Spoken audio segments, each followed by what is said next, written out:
का SU-57 stealth लड़ाकू विमान और भारत को प्रस्तावित सौदा। रूस ने अपने 5वीं पीढ़ी के स्टेल्थ लड़ाकू विमान SU-57 फेलन को अंतर्राष्ट्रीय मंच पर फिर से सक्रिय रूप से पेश करना शुरू कर दिया है। ये विमान रूस की रक्षा तकनीक का सबसे आधुनिक उदाहरण माना जाता है, जिसे अमेरिकी F-22 रैप्टर और F-35 के जवाब के रूप में डिजाइन किया गया है। हाल के महीनों में SU-57 से जुड़ी दो अहम बातें सुर्खियों में हैं। पहली, इसका वास्तविक मोर्चों पर सीमित उपयोग और उत्पादन में देरी। दूसरी, भारत को इसे देने का नया प्रस्ताव। SU-57 की खासियतें। SU-57 को मल्टी रोल स्टेल्थ फाइटर कहा जाता है। इसका डिजाइन राडार से छिपने की क्षमता, सुपरसोनिक गति और उन्नत एवियोनिक्स को ध्यान में रखकर किया गया है। ये विमान 2000 किलोमीटर घंटा से अधिक की गति पकड़ सकता है और इसमें लंबी दूरी तक मार करने वाली एयर टू एयर और एयर टू ग्राउंड मिसाइलें ले जाने की क्षमता है। इसकी हाइपरसोनिक मिसाइलों के साथ इंटीग्रेशन रूस की सैन्य क्षमता को और बढ़ाता है। नेटो ने इसे फेलन नाम दिया है और ये रूस की रणनीतिक ताकत का प्रतीक माना जाता है। वर्तमान स्थिति। रूस ने 2022 से इसका सीरियल उत्पादन शुरू किया, लेकिन आर्थिक चुनौतियों और पश्चिमी प्रतिबंधों के कारण उत्पादन संख्या तय लक्ष्य तक नहीं पहुंच पाई।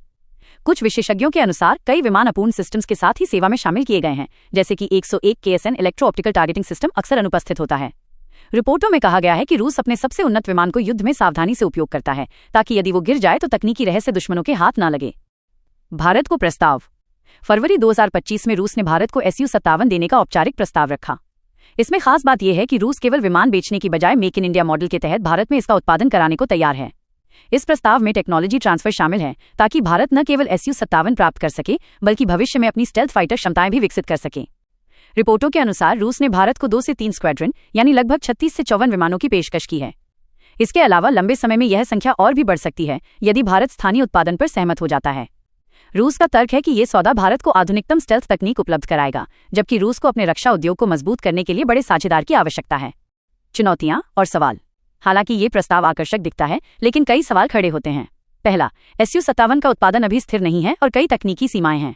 दूसरा, भारत की वायुसेना पहले ही अमेरिकी, फ्रेंच और स्वदेशी विमानों पर निवेश कर रही है। ऐसे में रूस के विकल्प को संतुलित करना चुनौतीपूर्ण हो सकता है। तीसरा, लागत बहुत अधिक हो सकती है, क्योंकि प्रत्येक SU-57 की अनुमानित कीमत 35 से 40 मिलियन डॉलर बताई जाती है और टेक्नोलॉजी ट्रांसफर के साथ ये और महंगा हो सकता है। रणनीतिक महत्व। भारत रूस रक्षा संबंध दशकों पुराने हैं और Su-30 MKI इसका उदाहरण है, जिसे रूस ने भारत के लिए खास तौर पर तैयार किया था। यदि भारत SU-57 सौदे को स्वीकार करता है, तो ये दोनों देशों के लिए रणनीतिक साझेदारी का नया अध्याय खोलेगा। भारत को इससे आधुनिक स्टेल्थ क्षमता मिलेगी, जबकि रूस को पश्चिमी प्रतिबंधों के दौर में एक मजबूत बाजार मिलेगा। कुल मिलाकर SU-57 केवल एक विमान नहीं, बल्कि रूस भारत रक्षा संबंधों और वैश्विक शक्ति संतुलन का हिस्सा बन सकता है। आने वाले महीनों में यह तय होगा कि भारत इस पेशकश को लेकर कितना आगे बढ़ता है।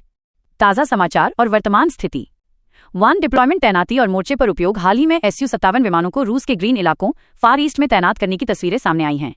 अधिकारी कहते हैं कि SU-57 विमानों को हाइपरसोनिक हथियारों से लैस किया गया है, जिससे उनकी क्षमता में वृद्धि हुई है। 2. समस्याएं और कमियां। एक रिपोर्ट में कहा गया है कि कुछ SU-57 विमानों को पूर्ण उपकरण सेट के बिना ही प्रदान किया गया है।